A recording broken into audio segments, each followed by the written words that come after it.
Sir Anthony van Dyck was a Flemish Baroque artist who became the leading court painter in England, after enjoying great success in Italy and Flanders. He is most famous for his portraits of Charles I of England and his family and court, painted with a relaxed elegance that was to be the dominant influence on English portrait painting for the next 150 years. He also painted biblical and mythological subjects, displayed outstanding facility as a draftsman, and was an important innovator in watercolor and etching. Life and work. Education. Antoon van Dyck was born to prosperous parents in Antwerp.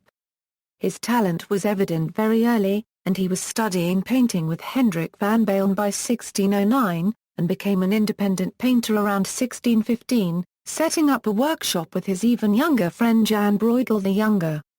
By the age of 15 he was already a highly accomplished artist, as his self-portrait, 1613 Euro 14, shows. He was admitted to the Antwerp Painters Guild of St. Luc as a free master by February 1618. Within a few years he was to be the chief assistant to the dominant master of Antwerp, and the whole of Northern Europe, Peter Paul Rubens, who made much use of subcontracted artists as well as his own large workshop. His influence on the young artist was immense. Rubens referred to the 19-year-old Van Dyck as the best of my pupils.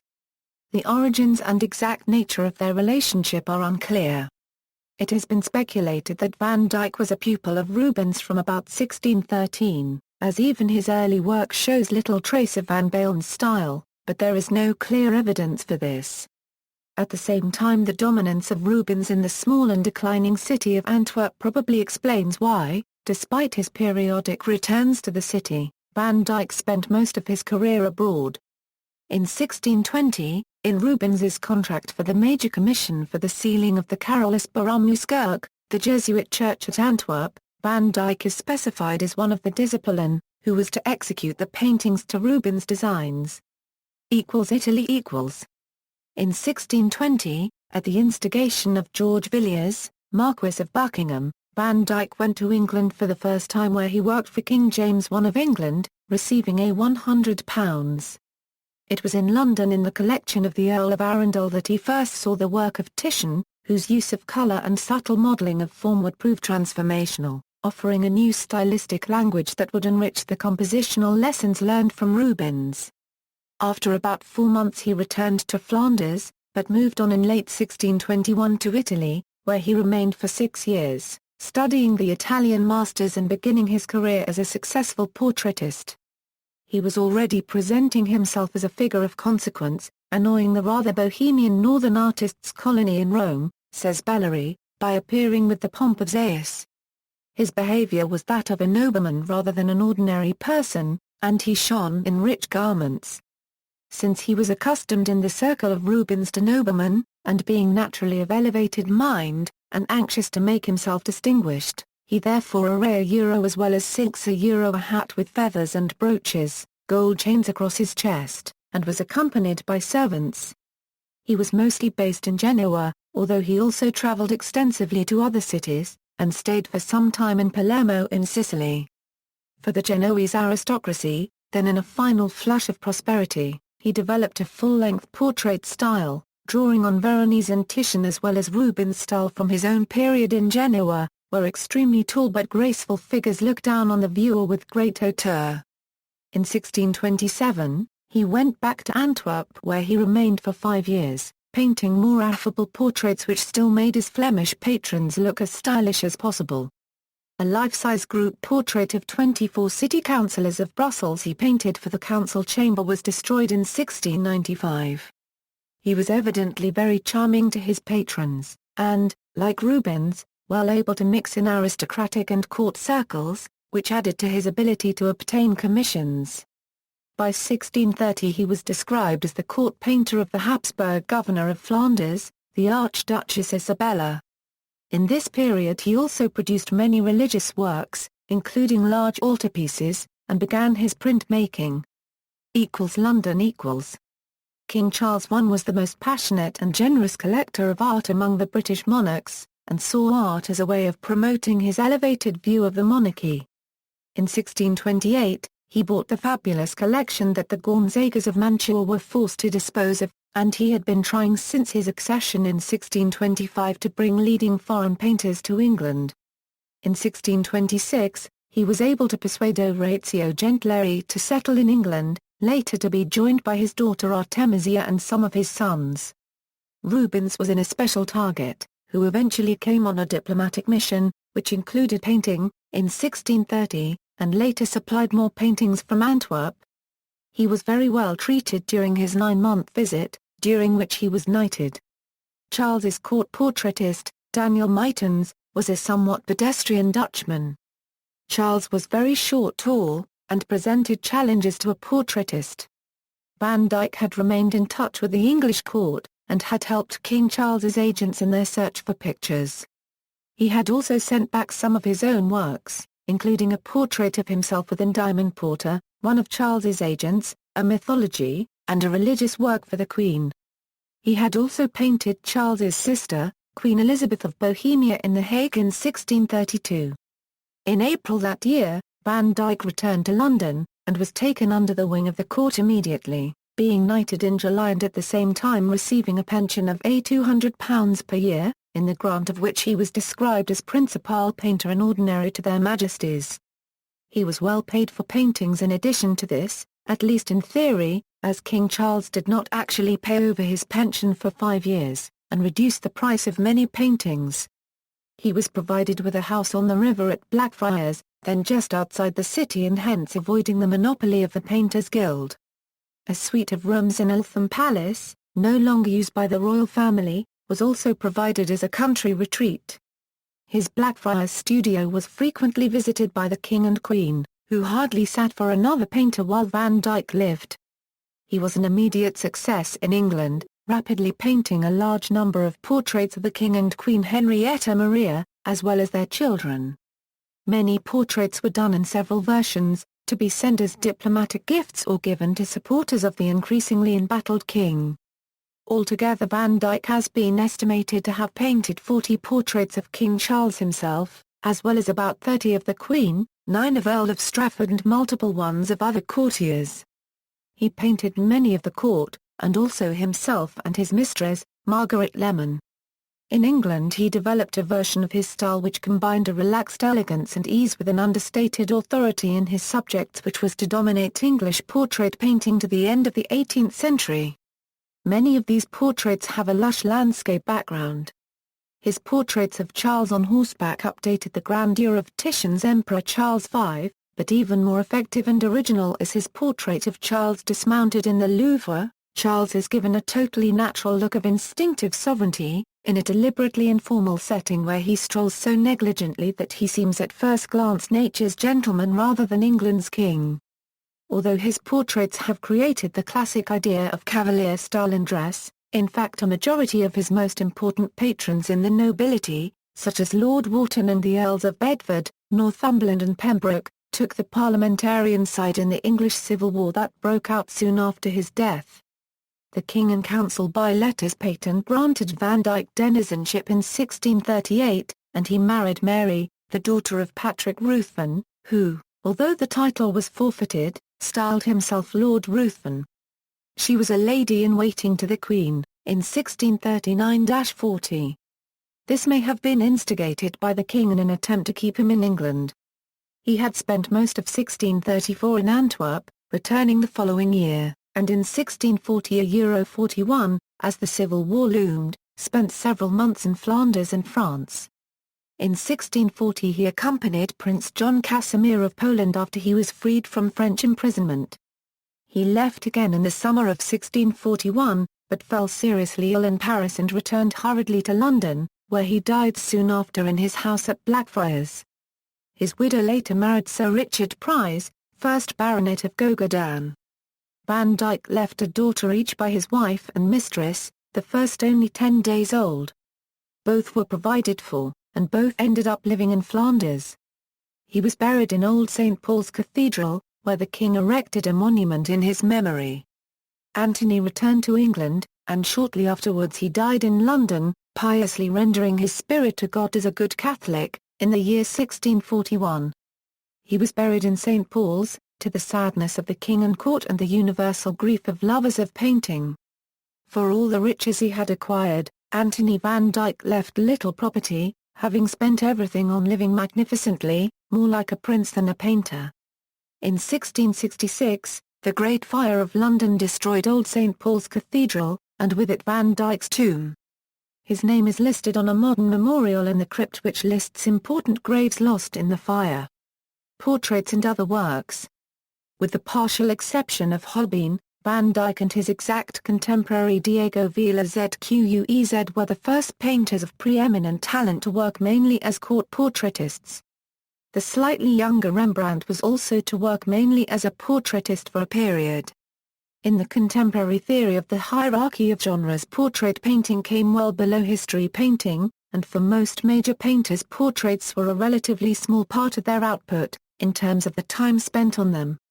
Rubens, for example, mostly painted portraits only of his immediate circle, but though he worked for most of the courts of Europe, he avoided exclusive attachment to any of them. A variety of factors meant that in the 17th century demand for portraits was stronger than for other types of work. Van Dyck tried to persuade Charles to commission him to do a large-scale series of works on the history of the Order of the Garter for the Banqueting House, Whitehall, for which Rubens had earlier done the huge ceiling paintings. A sketch for one wall remains, but by 1638 Charles was too short of money to proceed. This was a problem Velázquez did not have, but equally Van Dyck's daily life was not encumbered by trivial court duties as Velázquez's was. In his visits to Paris in his last years, Van Dyck tried to obtain the commission to paint the Grand Gallery of the Louvre without success. A list of history paintings produced by Van Dyck in England survives, by Bellary, based on information by Sir Kenelm Digby. None of these still appear to survive, although the Eros and Psyche done for the King does. But many other works, rather more religious than mythological, do survive, and though they are very fine, they do not reach the heights of Velázquez's history paintings. Earlier ones remain very much within the style of Rubens, although some of his Sicilian works are interestingly individual. Van Dyck's portraits certainly flattered more than Velázquez's. When Sophia, later Electoress of Hanover, first met Queen Henrietta Maria, in exile in Holland in 1641, she wrote, "Van Dyck's handsome portraits had given me so fine an idea of the beauty of all English ladies, that I was surprised to find that the Queen, who looked so fine in painting, was a small woman raised up on her chair, with long skinny arms and teeth like defence works projecting from her mouth."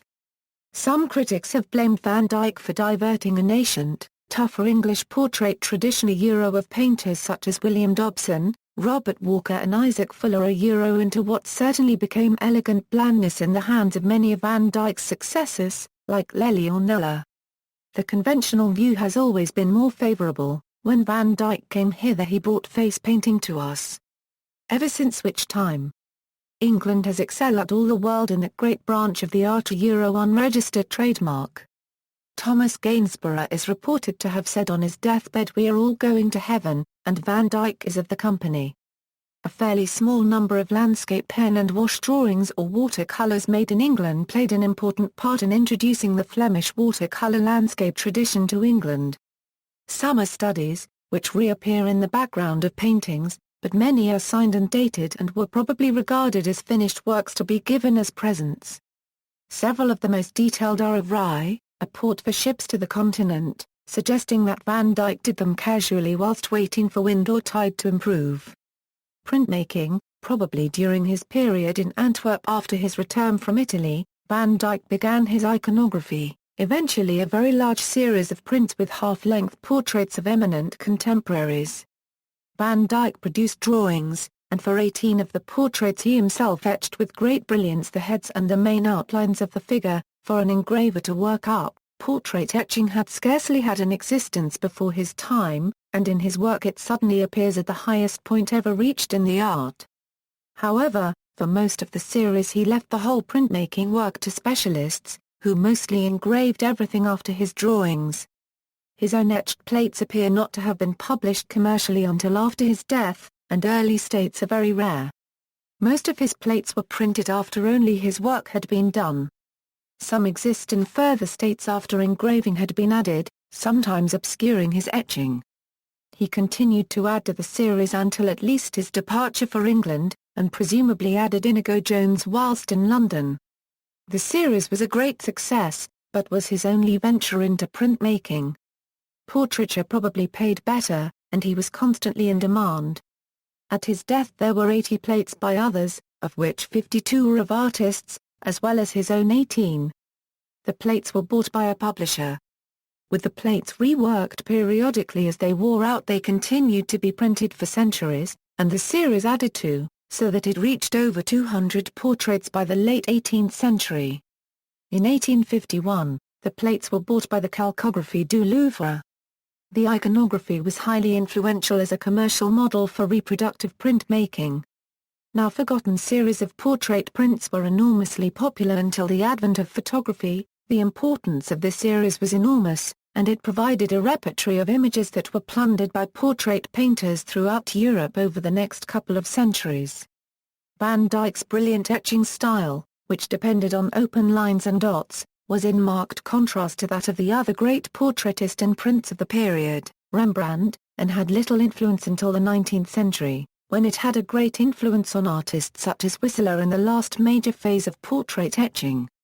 Hyetma wrote, "Etchers have studied Van Dyck ever since, for they can hope to approximate his brilliant directness, whereas nobody can hope to approach the complexity of Rembrandt's portraits." Studio. His great success compelled Van Dyck to maintain a large workshop in London, a studio which was to become virtually a production line for portraits. According to a visitor to his studio, he usually only made a drawing on paper, which was then enlarged onto canvas by an assistant. He then painted the head himself. The clothes were left at the studio and often sent out to specialists. In his last years, these studio collaborations accounted for some decline in the quality of work. In addition, many copies untouched by him, or virtually so, were produced by the workshop, as well as by professional copyists and later painters. The number of paintings ascribed to him had by the 19th century become huge, as with Rembrandt, Titian and others. However, most of his assistants and copyists could not approach the refinement of his manner, so compared to many masters, consensus among art historians on attributions to him is usually relatively easy to reach, and museum labeling is now mostly updated. The relatively few names of his assistants that are known are Dutch or Flemish. He probably preferred to use trained Flemings, as no English equivalent training yet existed. Adrian Hahnemann returned to his native Hague in 1638 to become the leading portraitist there. Van Dyck's enormous influence on English art does not come from a tradition handed down through his pupils. In fact, it is not possible to document a connection to his studio for any English painter of any significance. Influences in other fields. Van Dyck painted many portraits of men, notably Charles Eyre himself, with the short, pointed beards then in fashion. Consequently, this particular kind of beard was much later named a Van Dyck or Van Dyck beard. During the reign of George III, a generic cavalier fancy dress costume called a Van Dyck was popular. Gainsborough's Blue Boy is wearing such a Van Dyck outfit. The oil paint pigment Van Dyck Brown is named after him, and Van Dyck Brown is an early photographic printing process using the same color. Collections. The British Royal Collection, which still contains many of his paintings of the royal family and others, has a total of 26 paintings.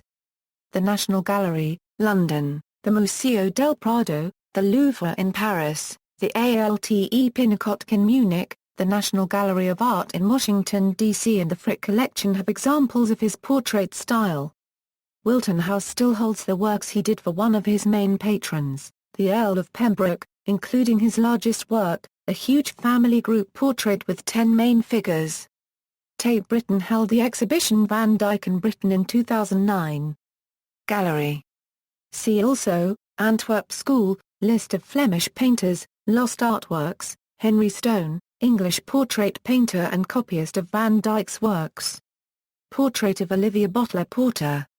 References. External links. 579 paintings by Anthony Van Dyck at the BBC or painting site, Van Dyck, Anthony. Dictionary of National Biography. London, Smith, Elder and Colorado, 1885 €1900. Anthony van Dyck Biography, Style and Artworks, The National Portrait Gallery, Van Dyck, A Masterpiece for Everyone, The National Gallery, Van Dyck, Sir Anthony van Dyck by Peter Paul Rubens at the Royal Collection. Vermeer and the Delft School, a full-text exhibition catalogue from the Metropolitan Museum of Art, which has material on Anthony van Dyck.